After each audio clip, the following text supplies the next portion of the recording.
you dog.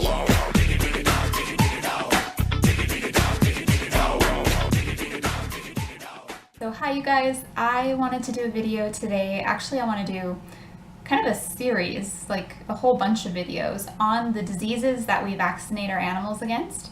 I feel like most of you guys probably can name some of the diseases that we vaccinate against, but you don't really know what they are. And I think it's important, if we are using vaccines on our animals, to understand a little bit more about those diseases that it's preventing, and even a little bit more about the vaccines themselves. So today we're going to be talking about rabies. Rabies is a virus. It is from the Rhabdoviridae family, and basically what it does is it enters into a wound by a bite or a scratch of an animal, and saliva is introduced into that wound. The saliva has the virus inside of it, and the virus makes its way from that wound up the nerves, up to the brain. And the brain is what we call an immunoprivileged site. And basically what this means is that your immune system doesn't react very well inside of the brain. And if you think about it, really, there's a very good reason for that, right? You don't want a lot of inflammation in your brain. One of the reactions to an infection is inflammation. And if you had a ton of inflammation in your brain, that's not very good. That can actually kill you on its own. So your body reduces the amount of inflammation that is allowed in your brain. One of the setbacks about that is that a lot of microorganisms can take advantage of that. So if the rabies virus makes its way up to the brain and establishes itself in the brain, pretty much at that point it would be fatal, because your immune system can't mount a strong enough response to the virus. It's the same with animals. Exactly the same thing happens. From the brain, it moves down to the salivary glands, and because it's in the brain, it changes the behavior of animals, and so animals can go through two different phases in rabies.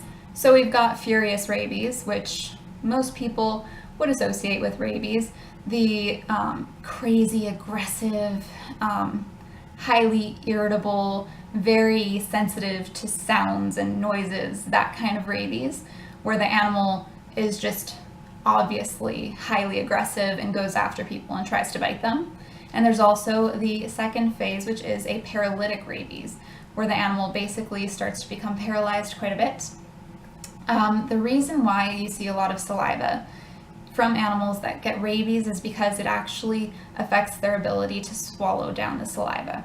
And so they're just constantly salivating. The virus also causes a lot of issues with dehydration, because the swallowing reflex is affected so much that they are unable to actually swallow down water. So they're going to become extremely dehydrated with rabies.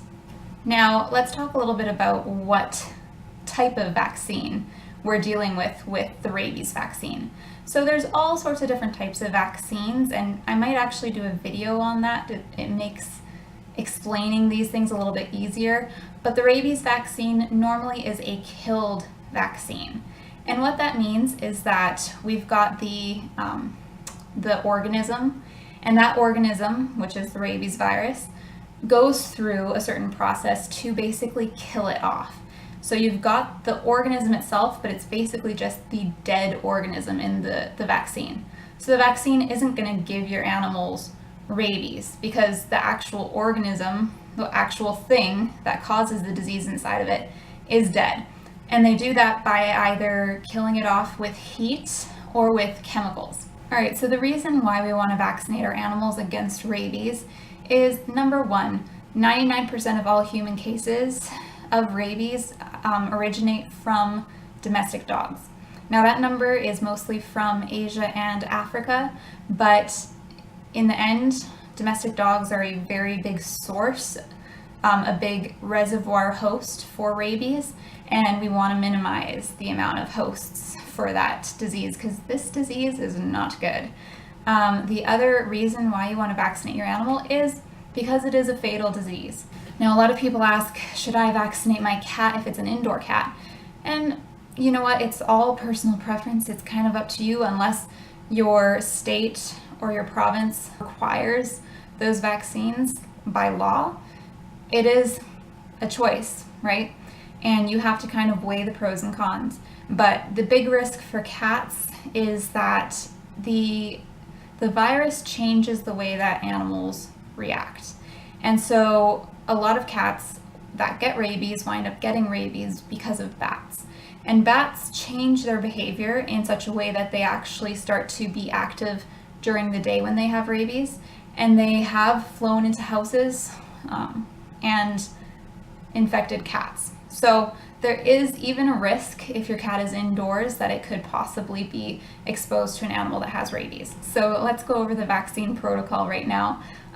So both cats and dogs get rabies vaccines, and normally it is given right from the very get-go at around 3 to 4 months of age.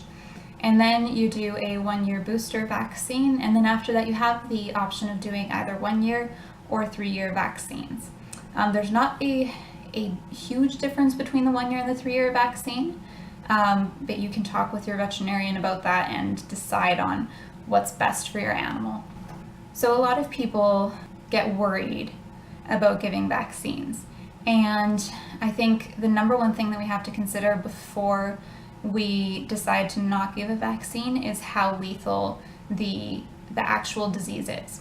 So if you look at other diseases that animals get, for example, let's take Bordetella, right? Kennel cough. So kennel cough, a lot of times if your animal gets kennel cough, it is not going to be lethal. There could be the, case here and there that becomes lethal, but it's very much not a lethal disease. So if you decide not to vaccinate against kennel cough, there's not a huge repercussion against it. Your dogs might get sick, but there's not going to be that high risk of actually losing your animal. Rabies is the complete opposite of kennel cough. Rabies virus is extremely lethal. If they get the virus, chances are your animal will die. There is a very, very low percentage of animals and people that pull out of an infection with rabies.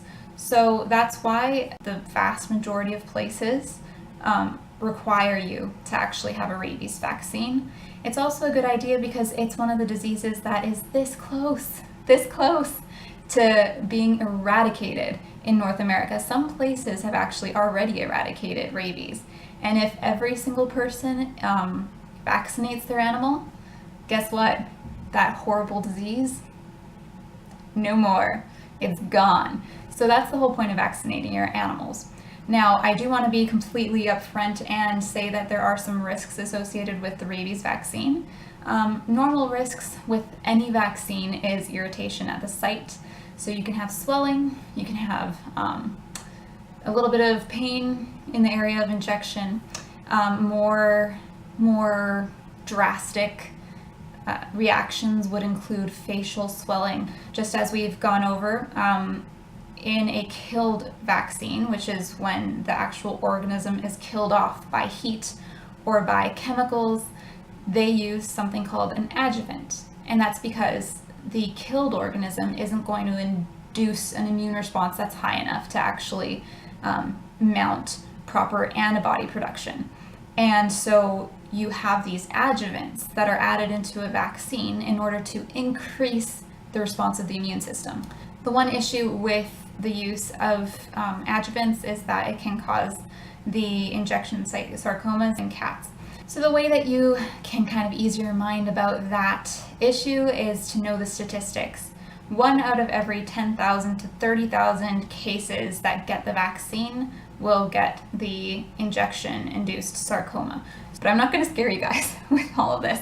That is so rare, right? Just keep in mind how lethal the disease is and the risks associated with not vaccinating.